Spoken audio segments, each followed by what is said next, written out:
How much control do you really have over how others see you? It's a question that might make you pause, because while we often think perception is entirely in the hands of others, Stoicism offers a different perspective. Marcus Aurelius once said, "You have power over your mind, not outside events. Realize this, and you will find strength."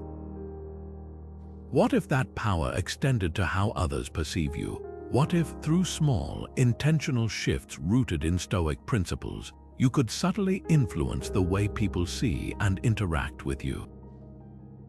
In this video, we'll explore 20 subtle ways to change how others perceive you, all grounded in timeless Stoic wisdom. These aren't about manipulation or putting on a facade. They're about cultivating inner virtue, self-awareness, and intentionality. Because when you focus on who you are at your core, the way others see you naturally shifts. From mastering your body language to reframing how you respond to challenges, each of these strategies is designed to help you align your external presence with your internal values.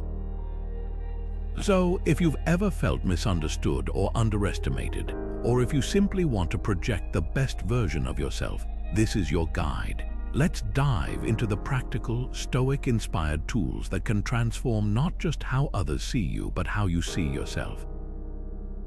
Have you ever been in a conversation where you felt like the other person wasn't really listening? Maybe they were nodding along, but their eyes were glazed over, or they were just waiting for their turn to speak. It's frustrating, isn't it? Now, flip the script. How often do you catch yourself doing the same thing? Stoicism teaches us that one of the most powerful ways to change how others perceive you is by mastering the art of mindful listening. It's not just about hearing words, it's about being fully present, showing genuine interest, and giving someone the gift of your undivided attention. The Stoics believed that presence, being fully engaged in the moment, was a cornerstone of virtue. Epictetus, one of the great Stoic philosophers, reminded us, "We have 2 ears and 1 mouth so that we can listen twice as much as we speak." This isn't just a clever saying, it's a call to focus on what's within our control, our own actions and responses. When you listen mindfully, you're not just absorbing information, you're building trust, fostering connection, and showing respect. And those things, they leave a lasting impression. Think about it in a practical setting like the workplace. Imagine a colleague comes to you with a problem. Instead of jumping in with advice or thinking about what you'll say next, you pause. You listen, really listen to what they're saying. You ask thoughtful questions. You show empathy. Suddenly, you're not just a coworker, you're someone they feel understood by, someone they trust. The same applies in personal relationships. When you listen with intention, you create a space where others feel valued and seen. So, here's a question to reflect on. How often do you truly listen versus waiting for your turn to speak? The next time you're in a conversation, try this Stoic practice. Be present.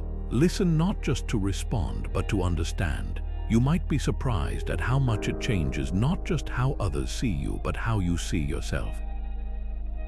Picture this: you're stuck in traffic, running late for an important meeting. The cars ahead aren't moving, your phone keeps buzzing with notifications, and your stress levels are skyrocketing. Sound familiar? It's moments like these that test our patience and reveal how we handle pressure. But here's the thing. How you react in these situations doesn't just affect your mood, it shapes how others see you. Do you lose your cool or do you stay composed? Stoicism teaches us that mastering our reactions to external events is one of the most powerful ways to influence perception. Seneca, the great Stoic philosopher, once said, "A gem cannot be polished without friction, nor a man perfected without trials." What he's getting at is this: adversity isn't the problem, it's how we respond to it. When you face challenges with calmness and clarity, you project a sense of stability and strength. People notice that. They see someone who doesn't crumble under pressure, someone who can navigate chaos with grace, and that kind of presence, it's magnetic. Let's take a modern example. Imagine you're in a heated argument with a colleague. Voices are raised, tensions are high, and it feels like the conversation is spiraling out of control. In that moment, you have a choice. You can match their intensity, or you can pause, take a breath, and respond with calmness. When you choose the latter, something interesting happens. The dynamic shifts. Your calmness becomes a mirror, reflecting their agitation back at them. Suddenly, you're not just another person in the argument. You're the one who's grounded, the one who's in control. And that changes how they see you. This isn't about suppressing your emotions or pretending everything's fine when it's not. It's about recognizing that while you can't control what happens to you, you can control how you respond. And that response, it speaks volumes. So here's a question to reflect on. Can you think of a recent situation where you overreacted? Maybe it was a small inconvenience like spilling coffee on your shirt, or something bigger like a disagreement with a loved one. What would it have looked like if you'd responded with calmness instead of frustration? The next time you're faced with a challenge, big or small, try this Stoic approach. Pause, breathe, choose your response. You might be surprised at how much it changes not just how others see you, but how you see yourself. How do you handle praise? When someone compliments your work, your achievements, or even your character, do you bask in it, or do you feel a little uncomfortable? It's a question worth asking, because how we respond to success, and the recognition that comes with it, says a lot about who we are. Stoicism offers a powerful perspective on this. Humility isn't just a virtue, it's a way to make success more admirable and less intimidating to others. Marcus Aurelius, the philosopher king, once wrote, "The applause of the multitude is but a clatter of tongues." What he's getting at is this: external achievements, no matter how impressive, are fleeting. They're not the measure of your worth. The Stoics believed that true success lies in how you carry yourself, not in the accolades you collect. When you let praise inflate your ego, you risk alienating others. But when you remain humble, you show that your focus is on something deeper: your character, your values, your commitment to growth.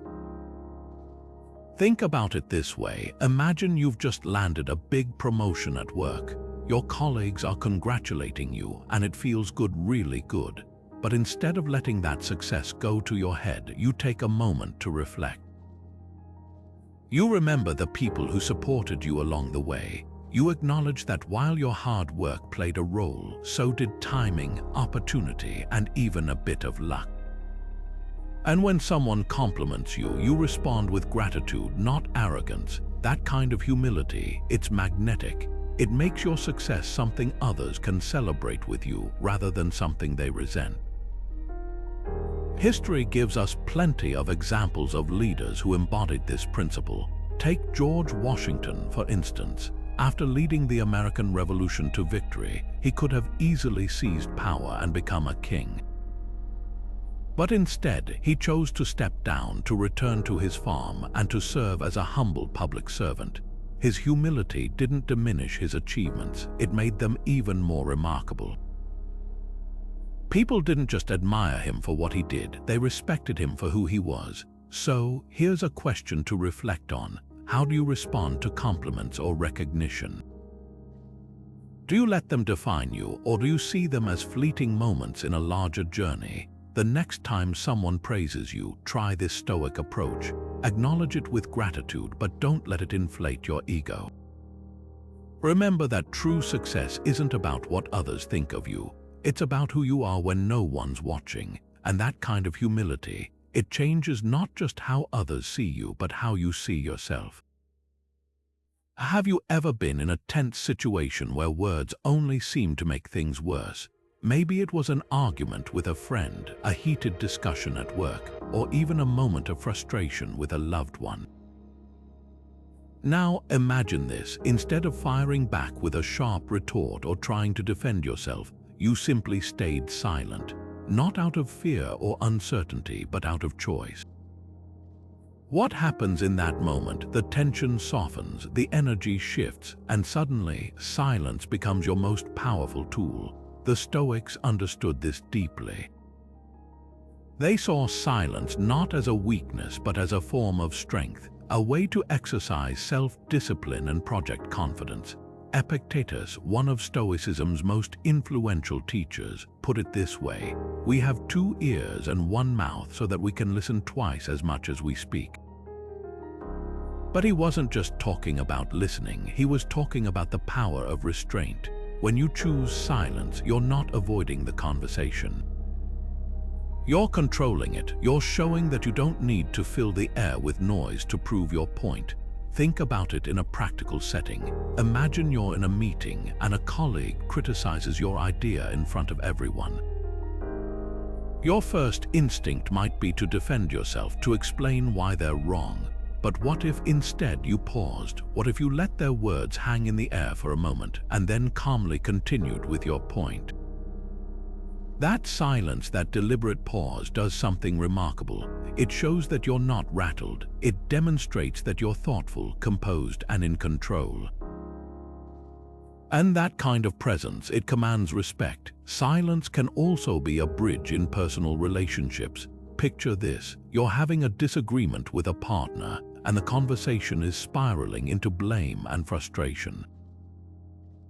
Instead of adding fuel to the fire, you choose to step back, you listen, you let the silence create space for reflection, and in that space something shifts.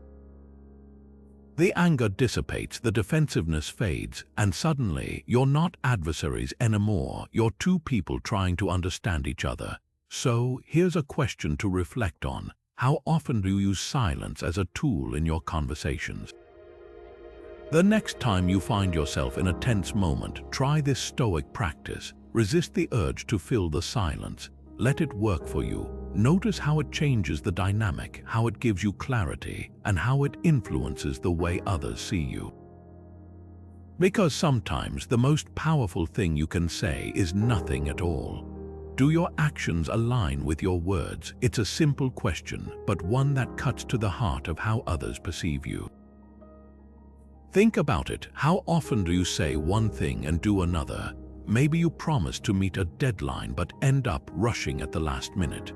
Or perhaps you tell a friend you'll be there for them, only to cancel when something more convenient comes up. These small inconsistencies might seem harmless, but over time they erode trust. And trust, as the Stoics knew, is the foundation of how others see you. Seneca, the great Stoic philosopher, put it plainly: "What you do speaks so loudly that I cannot hear what you say." In other words, your actions are your true language. They reveal your character, your priorities, and your values far more than your words ever could. The Stoics believed that living with integrity, aligning your actions with your principles, wasn't just a moral duty, it was a way to cultivate trust and respect. When you're consistent, people know what to expect from you. They see you as reliable, dependable, and authentic, and that kind of reputation, it's priceless. Let's take a modern example. Imagine you're a manager at work, and you've just announced a new policy to your team. You say it's important to prioritize work-life balance, but then you send emails late at night and expect immediate responses.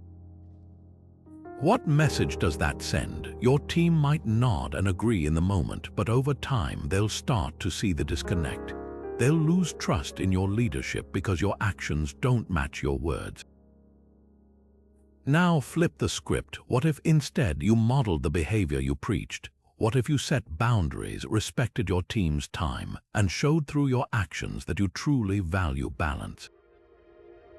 That consistency would speak volumes. History gives us powerful examples of this principle in action. Take Marcus Aurelius, the Roman emperor and Stoic philosopher. He ruled during a time of war, plague, and political turmoil, yet he remained steadfast in his commitment to justice and virtue. He didn't just talk about fairness, he lived it. He didn't just preach humility, he embodied it. And because of that consistency, he earned the respect and loyalty of his people, even in the face of immense challenges. So here's a question to reflect on. How consistent are you in your own life? Do your actions align with your words, or is there a gap between what you say and what you do? The next time you make a promise or set a goal, try this Stoic approach. Ask yourself, am I willing to follow through no matter what? Because when you live with that kind of integrity, you don't just change how others see you, you change how you see yourself. And that's the true power of consistency. Have you ever missed out on something you really wanted, a job, a promotion, or even a relationship, and found yourself replaying the moment over and over, wondering what you could have done differently? It's a frustrating feeling, isn't it? But here's the thing. While it's natural to dwell on what went wrong, the Stoics would argue that focusing on what's outside your control only drains your energy and clouds your judgment. Instead, they teach us to shift our attention to what we can control: our actions, our attitudes, and our responses. And when you do that, something remarkable happens. You project confidence, reduce anxiety, and change how others see you. Epictetus, one of Stoicism's most influential thinkers, put it this way: some things are within our power while others are not. Within our power are opinion, motivation, desire, aversion, and, in a word, whatever is of our own doing. What he's saying is simple but profound. You can't control the outcome of every situation, but you can control how you approach it. When you focus on what's within your power, you stop wasting energy on things you can't change and start taking meaningful action. And that shift, it's visible. People notice when someone is grounded, focused, and intentional. Let's take a practical example. Imagine you're part of a team working on a high-stakes project. The deadline is tight, the pressure is mounting, and not everything is going according to plan. It's easy to get caught up in the chaos, blaming others, worrying about what might go wrong, or stressing over factors you can't control. But what if instead you focused on what you can do? Maybe it's breaking the project into smaller, manageable tasks. Maybe it's staying calm and encouraging your team. Maybe it's simply showing up every day and doing your best. When you shift your focus to what's within your control, you become a stabilizing force. Your confidence inspires others.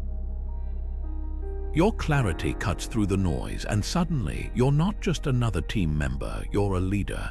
This principle applies to personal challenges too. Think about a time when you faced rejection or failure. Did you dwell on what went wrong, or did you focus on what you could learn from the experience? The Stoics would argue that the latter is where true growth happens. When you stop fixating on what's outside your control and start taking ownership of your response, you show resilience. And resilience, it's one of the most powerful ways to influence how others see you. So, here's a question to reflect on. What's one area of your life where you've been focusing too much on what you can't control? Take a moment to make two lists, one for things within your control and one for things outside of it. Then ask yourself, how can I shift my energy to what's on the first list? Because when you focus on what you can control, you don't just change how others see you, you change how you see yourself. And that's the true power of Stoic wisdom. When was the last time you expressed gratitude, not because you had to, but because you genuinely felt it? It's a question worth asking, because gratitude, when given freely and authentically, has the power to transform not just your own mindset, but how others see you. The Stoics understood this deeply. They saw gratitude not as a fleeting emotion, but as a virtue, a way of living that shifts your focus from what you lack to what you already have. And when you embody that mindset, it radiates outward, changing the way people perceive you. Marcus Aurelius, the philosopher king, once wrote, "When you arise in the morning, think of what a precious privilege it is to be alive, to breathe, to think, to enjoy, to love." What he's getting at is this: gratitude isn't just about saying thank you. It's about recognizing the value in the present moment, no matter how small or ordinary it may seem. When you live with that kind of appreciation, you project a sense of abundance and positivity. People notice that. They see someone who doesn't take things for granted, someone who finds joy in the everyday, and that kind of presence, it's magnetic. Let's take a practical example. Imagine you're at work and a colleague goes out of their way to help you with a project. You could say a quick thanks and move on, or you could take a moment to express genuine gratitude. Maybe you tell them how much their effort meant to you or how it made your day easier. That small act of acknowledgement doesn't just make them feel valued, it changes how they see you. Suddenly, you're not just another coworker, you're someone who notices and appreciates the efforts of others. And that kind of generosity, it builds trust and strengthens relationships. Now think about this in a personal context. Have you ever been in a relationship where gratitude was lacking? Maybe it was a friendship, a partnership, or even a family dynamic. Over time, that absence of appreciation can create distance, resentment, or even conflict. But when you introduce gratitude, when you take the time to say thank you for the little things, it shifts the energy. It reminds people that they matter, that their actions have meaning, and that shift, it can transform even the most strained relationships. So, here's a challenge for you. Take a moment to write down 3 things you're grateful for today. They don't have to be big or life-changing, just things that bring you joy or comfort. Maybe it's the warmth of your morning coffee, the sound of birds outside your window, or the support of a loved one. When you practice gratitude like this, you're not just changing your own perspective, you're changing how others see you. Because gratitude, when given freely and authentically, is one of the most powerful ways to show generosity, positivity, and humanity. And that leaves a lasting impression. Ever catch yourself complaining about the weather? It's too hot, too cold, too rainy, whatever it is, it's never quite right. And sure, venting about the weather might seem harmless, but here's the thing. Every time you complain, you're not just expressing frustration, you're shaping how others see you. The Stoics understood this deeply. They believed that our words have power, not just over others, but over ourselves. And when it comes to complaining and gossip, that power can either build trust or erode it. Seneca, one of Stoicism's most eloquent voices, warned against the dangers of idle talk. He wrote, "The tongue, like a sharp knife, kills without drawing blood." What he's getting at is this: words can cut deeper than we realize. When you complain, you're not just sharing your frustration, you're spreading negativity. When you gossip, you're not just passing along information, you're undermining trust, and over time, those small habits can change how others perceive you. They might start to see you as someone who's always looking for the downside, someone who thrives on drama, or someone who can't be trusted with sensitive information. But here's the flip side. When you choose to avoid complaining and gossip, you project something entirely different. You show that you're composed, that you can handle challenges without letting them define you. You demonstrate that you value integrity over idle chatter, and that kind of presence, it's magnetic. People notice when someone doesn't get caught up in negativity. They see someone who's grounded, trustworthy, and focused on what truly matters.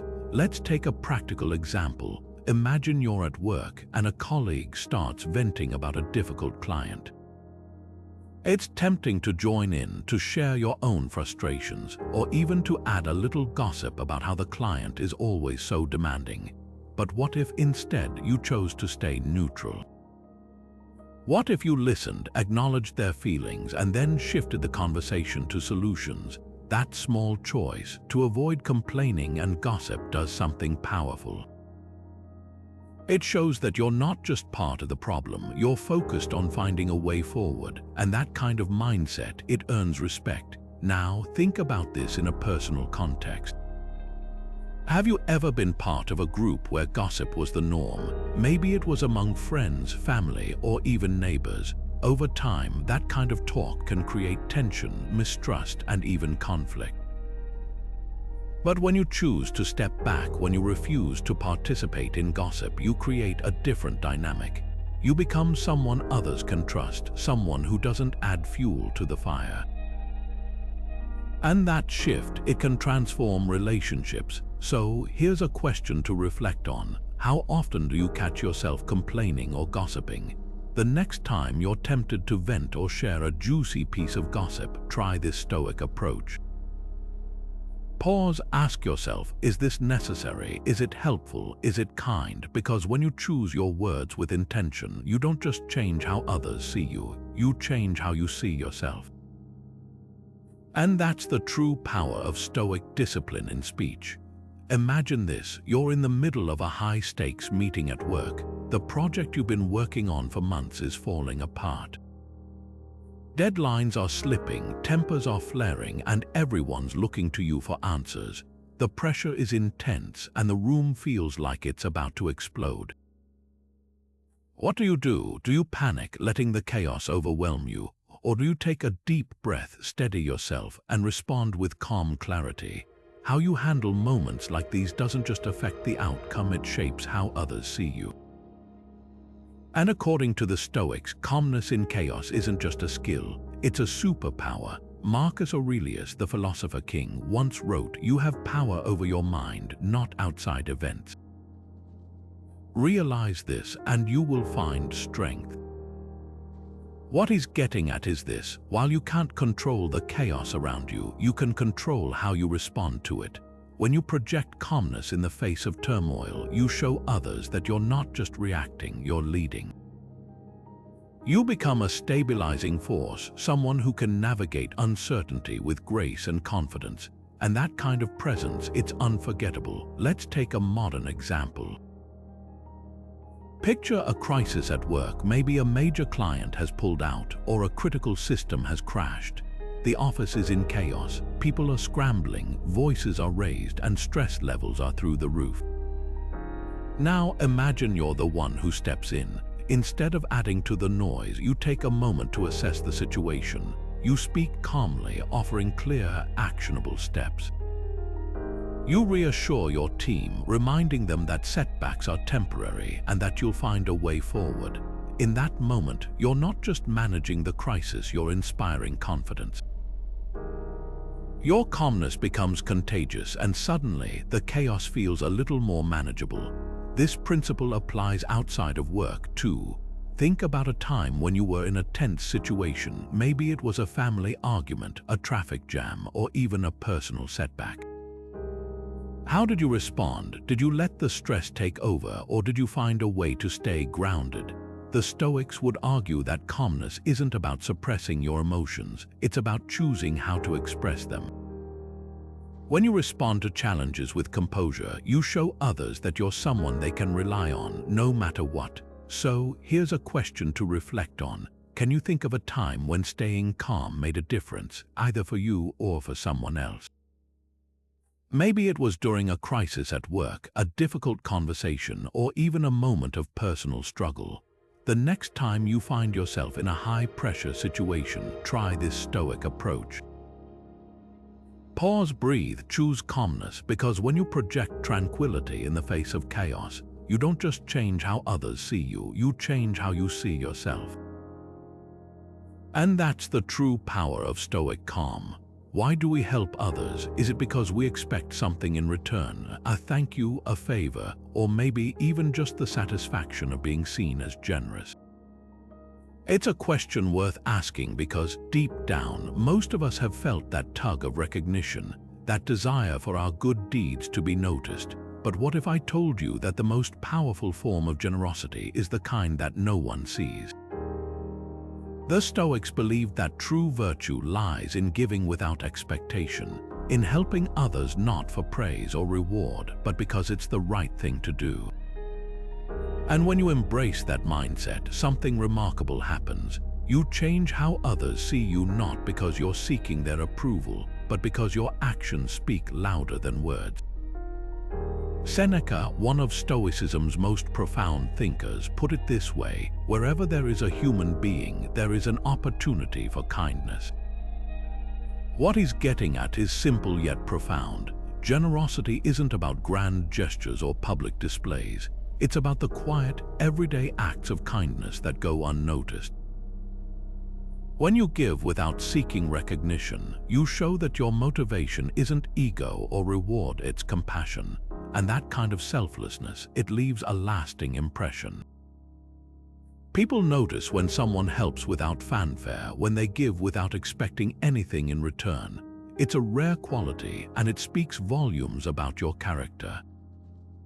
Let's take a practical example. Imagine you're walking down the street and you see someone struggling to carry groceries. You could offer to help, and if they thank you, great. But what if they don't? What if they don't even notice you? The Stoics would argue that it doesn't matter. The act of helping is its own reward. When you give without expecting acknowledgement, you're not just helping someone else, you're strengthening your own virtue. And over time, those small, quiet acts of kindness add up. They shape how others see you, not because you've told them about your generosity, but because they've witnessed it in action.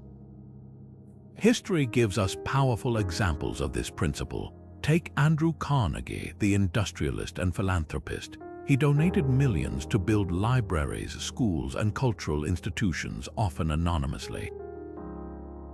He didn't do it for fame or recognition. He did it because he believed in the power of education and opportunity. And while his name is now associated with generosity, it's not because he sought the spotlight, it's because his actions spoke for themselves. So here's a challenge for you. Perform a small act of kindness today without telling anyone.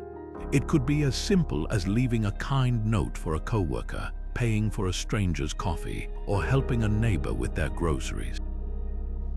Don't post about it, don't wait for a thank you, just do it because it feels right. Notice how it changes not just how others see you, but how you see yourself. Because when you give without seeking recognition, you're not just practicing Stoic generosity, you're living it, and that's the true mark of character. Have you ever been in a conversation where someone said so much, yet it felt like they said nothing at all? Maybe they rambled on, filling the air with words but leaving you more confused than when they started.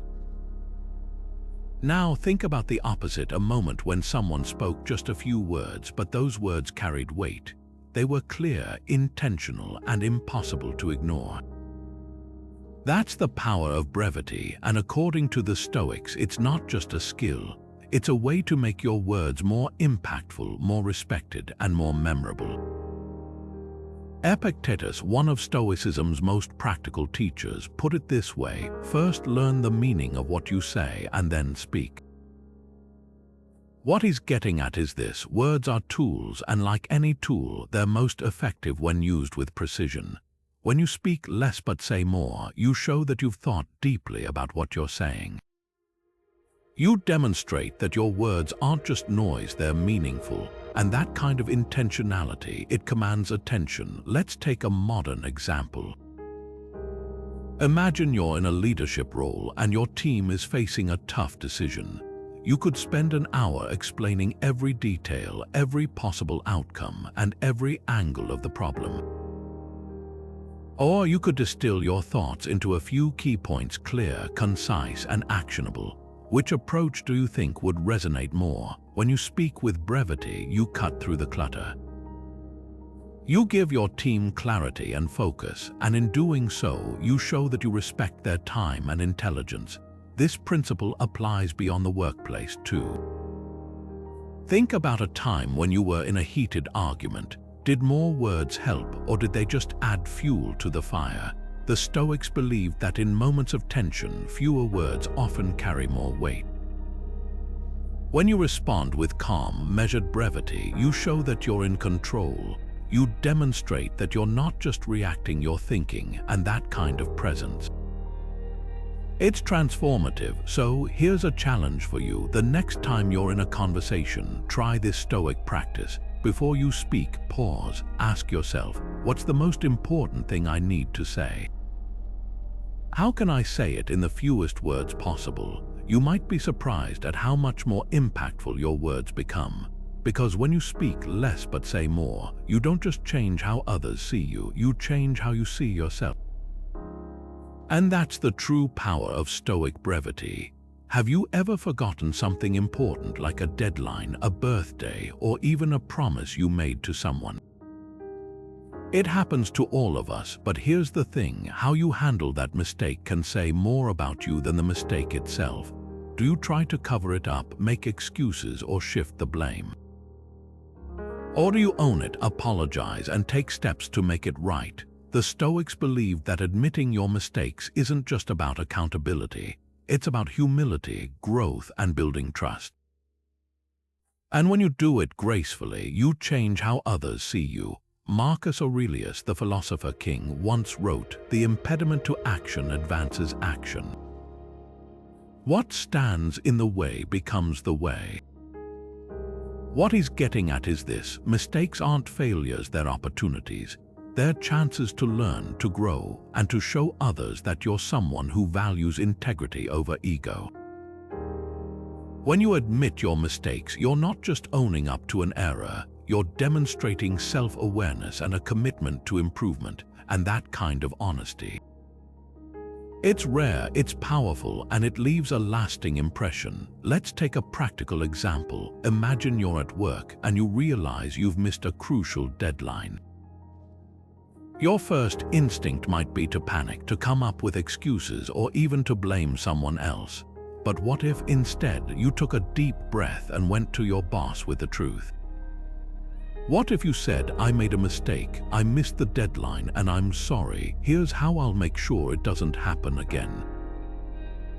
That kind of accountability doesn't just show humility, it builds trust. Your boss might be frustrated, but they'll also see you as someone who's honest, reliable, and willing to take responsibility.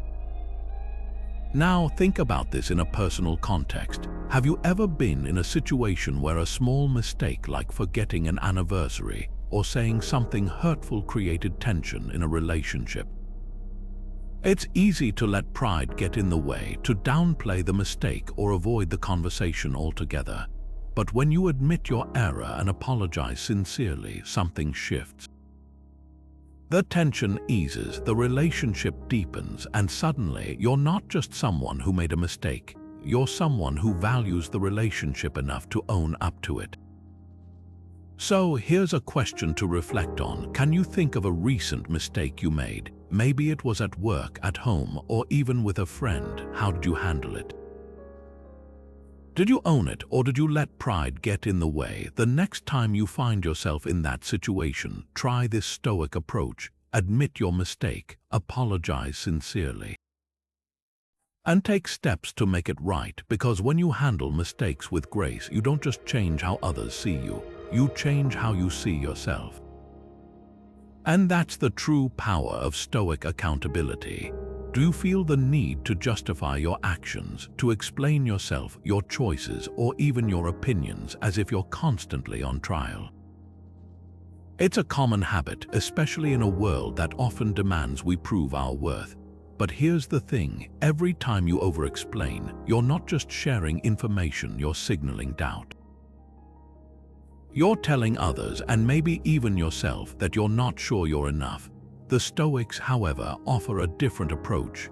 They teach us that self-assurance rooted in self-trust and inner clarity can make you appear more confident, less defensive, and ultimately more compelling. Epictetus, one of Stoicism's most practical thinkers, put it this way: if you want to improve, be content to be thought foolish and stupid. What he's getting at is this: seeking external validation is a losing game. When you over-explain, you're essentially asking others to approve of your choices, to validate your worth. But the Stoics believed that true confidence comes from within. It's about trusting your own judgment, knowing your values, and standing firm in your decisions, even if others don't understand or agree.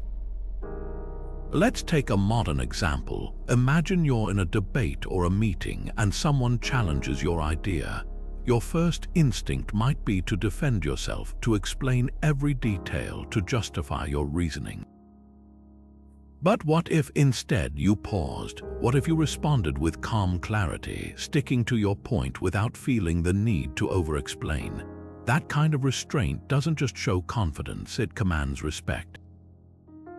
It tells others that you trust your own judgment and that you don't need their approval to feel secure. This principle applies beyond debates too.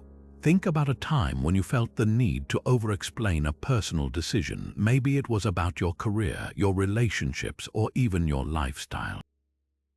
Did it make you feel more understood, or did it leave you feeling drained and defensive? The Stoics would argue that the more you explain, the more you invite doubt both in yourself and in others. But when you speak with quiet assurance, when you let your actions and decisions stand on their own, you project a sense of strength and authenticity. So here's a challenge for you. The next time you catch yourself over-explaining, pause. Ask yourself, why do I feel the need to justify this? Is it coming from a place of self-doubt, or am I truly seeking clarity? Notice how it feels to let your words and your actions speak for themselves. Because when you trust yourself enough to avoid over-explaining, you don't just change how others see you, you change how you see yourself. And that's the true power of Stoic self-assurance. Have you ever been in a room where someone's outfit or behavior was so over the top that it became the center of attention, but not in a good way? Maybe it was a colleague who showed up in an outfit that screamed, "Look at me," or a friend who dominated the conversation with exaggerated stories. At first, it might seem like they're commanding the spotlight, but over time, that kind of excess can backfire. It can make them seem less authentic, less grounded, and even less trustworthy. The Stoics understood this deeply. They believed that moderation in how we dress, how we act, and even how we present ourselves wasn't just about avoiding excess. It was about cultivating authenticity and respect. Seneca, one of Stoicism's most eloquent voices, warned against the dangers of extravagance. He wrote, "It is not the man who has too little, but the man who craves more that is poor." What he's getting at is this: when we chase excess, whether it's in our appearance, our behavior, or our possessions, we're not just seeking attention, we're revealing a deeper insecurity. We're telling the world that we need external validation to feel worthy, but the Stoics believed that true worth comes from within. When you dress and act with moderation, you show that you're comfortable in your own skin. You project a sense of balance and self-assurance that's far more compelling than any flashy outfit or dramatic gesture. Let's take a practical example. Imagine you're going to a job interview. You could show up in a suit that's so bold and attention-grabbing that it distracts from your qualifications. Or you could choose something simple, professional, and understated, something that lets your skills and personality shine. Which approach do you think would leave a better impression? When you dress with moderation, you're not just avoiding excess, you're showing that you understand the importance of context and respect. You're demonstrating that you're there to contribute, not to compete for attention. This principle applies beyond clothing too. Think about how you behave in social settings. Do you feel the need to dominate conversations, to be the loudest or the most entertaining person in the room? Or do you listen, engage, and contribute in a way that feels balanced and authentic? The Stoics would argue that moderation in behavior is just as important as moderation in appearance. When you act with restraint, you show that you're not trying to prove anything, you're simply being yourself. And that kind of authenticity, it's magnetic. So here's a question to reflect on. Where in your life do you tend to lean into excess? Is it in how you dress, how you speak, or even how you spend your time? Take a moment to evaluate your habits. Are they helping you project authenticity, or are they masking something deeper? The next time you're preparing for an important moment, whether it's a meeting, a social event, or even just a day at work, try this Stoic approach. Choose moderation. Let your actions and appearance reflect your values, not your insecurities. Because when you embrace simplicity and balance, you don't just change how others see you, you change how you see yourself. And that's the true power of Stoic moderation. Ever had a coworker who just couldn't seem to get it right? Maybe they missed a deadline, forgot an important detail, or kept making the same mistake over and over. It's frustrating, isn't it? You might feel the urge to snap, to point out their flaws, or even to vent to someone else about how they're holding the team back. But here's the thing, how you respond in those moments doesn't just affect the situation, it shapes how others see you. The Stoics believed that patience, especially in the face of others' flaws, wasn't just a virtue, it was a way to show compassion, understanding, and strength. And when you practice that kind of patience, you change not just how others see you, but how you see yourself. Marcus Aurelius, the philosopher king, once wrote, "When you wake up in the morning, tell yourself, the people I deal with today will be meddling, ungrateful, arrogant, dishonest, jealous, and surly. They are like this because they cannot tell good from evil." What he's getting at is this: people's flaws aren't personal, they're not about you, they're about them, their struggles, their limitations, their lack of understanding. When you approach others with that mindset, you stop taking their mistakes so personally. You stop seeing them as obstacles and start seeing them as opportunities to practice patience and compassion. Let's take a practical example. Imagine you're working on a project with a colleague who keeps missing deadlines. It's tempting to get frustrated, to criticize them, or even to complain to your boss.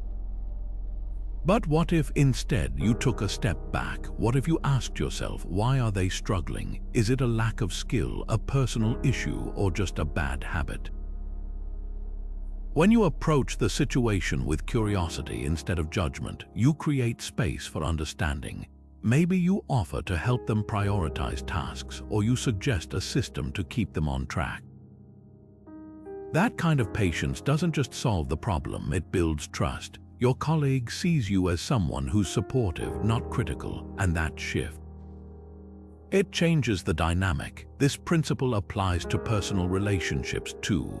Think about someone in your life who frustrates you. Maybe it's a friend who's always late, a family member who's overly critical, or a partner who forgets things constantly. It's easy to let those flaws define the relationship, to focus on what's wrong instead of what's right. But when you choose patience, when you remind yourself that their flaws are part of who they are, not a reflection of how much they value you, you create room for growth.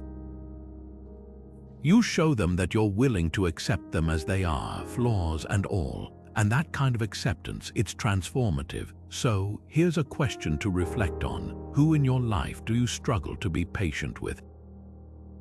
Maybe it's someone at work, at home, or even in your social circle. The next time they frustrate you, try this Stoic approach. Pause, ask yourself, why are they acting this way? What's within my control here, and how can I respond with patience instead of frustration? Because when you choose patience, you don't just change how others see you, you change how you see yourself. And that's the true power of Stoic compassion. How often do you seek validation, whether it's a like on social media, a compliment from a colleague, or even just a nod of approval from someone you admire? Most of us have felt that pull, the desire to be seen, acknowledged, and validated by others. But here's the thing, every time you seek approval, you're giving away a piece of your independence. The Stoics understood this deeply. They believed that true freedom comes from within, from trusting your own judgment and valuing your own worth, regardless of what others think. And when you embrace that mindset, something remarkable happens. You project a sense of self-assurance that's impossible to ignore. Epictetus, one of Stoicism's most practical teachers, put it this way: if you want to improve, be content to be thought foolish and stupid. What he's getting at is this: seeking external approval is a trap. It ties your sense of worth to something outside of your control, the opinions of others. But when you stop chasing validation, you free yourself from that trap. You show that you're not defined by what others think of you. You demonstrate that your worth comes from within, from your own values, your own efforts, and your own integrity. And that kind of independence, it's magnetic. Let's take a practical example. Imagine you're working on a creative project. Maybe it's a painting, a piece of writing, or even a new business idea. If you're constantly seeking approval, you might find yourself second-guessing every decision. You might tweak your work to fit what you think others will like, rather than staying true to your vision. But what if instead you trusted your instincts? What if you created something purely because it felt right to you, regardless of how it might be received? That kind of creative freedom doesn't just lead to more authentic work. It also makes you more confident in sharing it. People notice when someone creates from a place of self-assurance, not insecurity. And that kind of presence, it's unforgettable. Now, think about this in a broader context. How often do you find yourself seeking approval in your daily life? Maybe it's at work, where you're constantly looking for reassurance from your boss. Maybe it's in your relationships, where you're always trying to prove your worth to someone else. Or maybe it's on social media, where every post feels like a bid for validation. The Stoics would argue that the more you seek approval, the less free you become. But when you let go of that need, when you trust your own judgment and value your own worth, you become unstoppable. So, here's a challenge for you. Take a moment to reflect on where you seek external validation. Is it in your work, your relationships, or even your hobbies? The next time you catch yourself looking for approval, try this Stoic approach. Pause, ask yourself, why do I need this? What would it feel like to trust my own judgment instead? Because when you stop seeking approval, you don't just change how others see you, you change how you see yourself. And that's the true power of Stoic independence. Have you ever been in a conversation where you were physically there, but your mind was somewhere else entirely? Maybe you were scrolling through your phone, thinking about your to-do list, or just zoning out while the other person was talking. It happens to all of us, but here's the thing. When you're not fully present, it doesn't just hurt the conversation, it changes how others see you. They might think you're disinterested, unreliable, or even untrustworthy. The Stoics, however, offer a powerful antidote to this modern problem, the art of being fully present. And when you master it, you don't just improve your conversations, you transform how others perceive you. Seneca, one of Stoicism's most profound thinkers, once wrote, "The greatest obstacle to living is expectancy, which hangs upon tomorrow and loses today." What he's getting at is this: when you're distracted, you're not just missing the moment, you're missing the opportunity to connect, to understand, and to build trust. The Stoics believed that presence, being fully engaged in the here and now, wasn't just a skill, it was a virtue. And in today's world of constant distractions, it's more valuable than ever. Let's take a practical example. Imagine you're in a negotiation, maybe it's for a job offer, a business deal, or even just deciding where to go for dinner with a friend. If you're distracted, checking your phone or thinking about what you'll say next, you're not really listening. You're not picking up on subtle cues like body language or tone of voice that could help you navigate the conversation. But when you're fully present, something shifts. You're not just hearing words, you're understanding the person behind them. You're building rapport, showing respect, and creating a space where trust can grow. And that kind of presence, it's a game changer. Now, think about this in your own life. How often do you catch yourself multitasking during conversations? Maybe you're half listening while scrolling through emails or nodding along while planning your response. It's easy to fall into these habits, but the cost is real. Every time you're distracted, you're sending a message that the conversation and the person you're talking to isn't worth your full attention. So, here's a challenge for you. The next time you're in a conversation, try this Stoic practice. Put your phone away, make eye contact, listen not just to respond, but to understand. Notice how it changes the dynamic, how it deepens the connection, and how it shifts the way others see you. Because when you're fully present, you're not just showing up, you're showing others that they matter. And that's the true power of Stoic presence. What do you share about yourself? Think about it for a moment. In a world where oversharing has become the norm, where social media invites us to broadcast every thought, every feeling, every detail of our lives, it's easy to forget the power of discretion. But here's the thing, what you choose to share and what you choose to keep private doesn't just reflect your boundaries, it shapes how others see you. The Stoics understood this deeply. They believed that discretion wasn't just about keeping secrets, it was about cultivating self-control, thoughtfulness, and trust. And when you practice that kind of discretion, you project a sense of depth and reliability that's impossible to ignore. Marcus Aurelius, the philosopher king, once wrote, "You have power over your mind, not outside events." Realize this and you will find strength. What he's getting at is this: your thoughts, your feelings, your personal experiences, they're yours to guard. They're not meant to be scattered carelessly for the world to see. When you share too much, you risk losing control over how others perceive you. But when you practice discretion, you show that you value your inner world. You demonstrate that you're someone who thinks before they speak, who considers the impact of their words, and that kind of thoughtfulness, it builds trust. Let's take a practical example. Imagine you're at work and you're frustrated with a colleague. It's tempting to vent to a coworker, to share every detail of your frustration. But what if instead you paused? What if you chose to keep that frustration to yourself, to process it privately, and to address the issue directly with the person involved?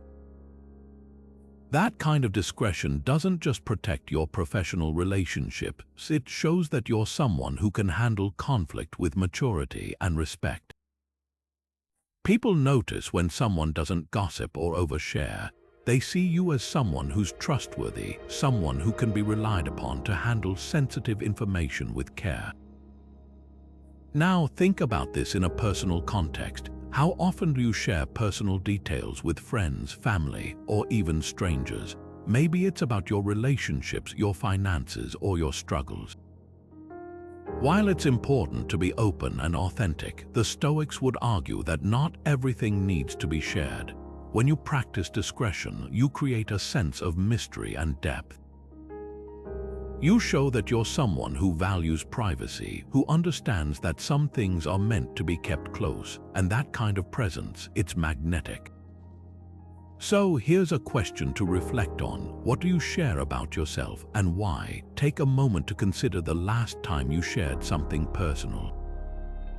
Was it necessary? Did it serve a purpose, or was it simply a reflex? The next time you're tempted to overshare, try this Stoic approach. Pause, ask yourself, does this need to be said?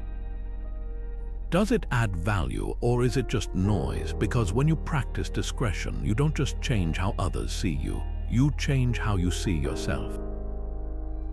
And that's the true power of Stoic self-control. Have you ever received criticism that stung? Maybe it was feedback from your boss, a comment from a friend, or even a critique from a stranger online. It's natural to feel defensive, to want to push back or prove them wrong.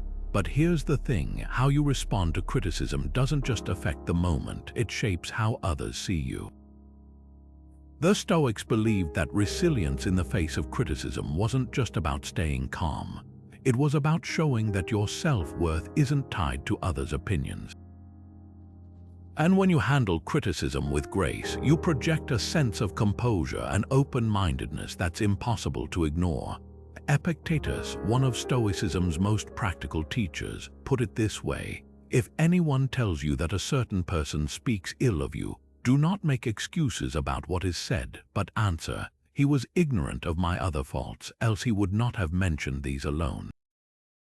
What he's getting at is this: criticism isn't about you, it's about the person giving it. Their words reflect their perspective, their biases, their limitations. When you detach your self-worth from their opinion, you free yourself from the need to defend or explain. You show that you're secure enough to listen, to reflect, and to grow without letting their words define you. Let's take a practical example. Imagine you're at work and your manager gives you feedback on a project. Maybe they point out areas where you could improve, or even suggest that your approach wasn't the best. It's tempting to feel hurt, to argue your case, or to dismiss their feedback altogether. But what if instead you paused? What if you listened with an open mind, thanked them for their input, and took time to reflect on their perspective? That kind of response doesn't just show maturity, it earns respect. Your manager sees you as someone who's open to growth, someone who values feedback as a tool for improvement. And that shift, it changes how they see you. Now, think about this in a personal context. How do you typically react to criticism? Do you get defensive, or do you take a moment to consider whether there's truth in what's being said? The Stoics would argue that criticism, even when it's harsh or unfair, can be a gift. It's an opportunity to see yourself through someone else's eyes, to identify blind spots, and to grow. When you respond with calmness and curiosity, you show that you're not just confident, you're committed to becoming the best version of yourself. So, here's a question to reflect on. Can you think of a recent time when you received criticism? How did you react? Did you let it shake your confidence, or did you use it as an opportunity to learn? The next time you're faced with feedback, whether it's at work, at home, or even online, try this Stoic approach. Pause, listen, reflect, and remember, their words don't define you. How you respond does, because when you handle criticism with resilience, you don't just change how others see you, you change how you see yourself, and that's the true power of Stoic composure. Have you ever worked for a leader who talked a big game but never followed through?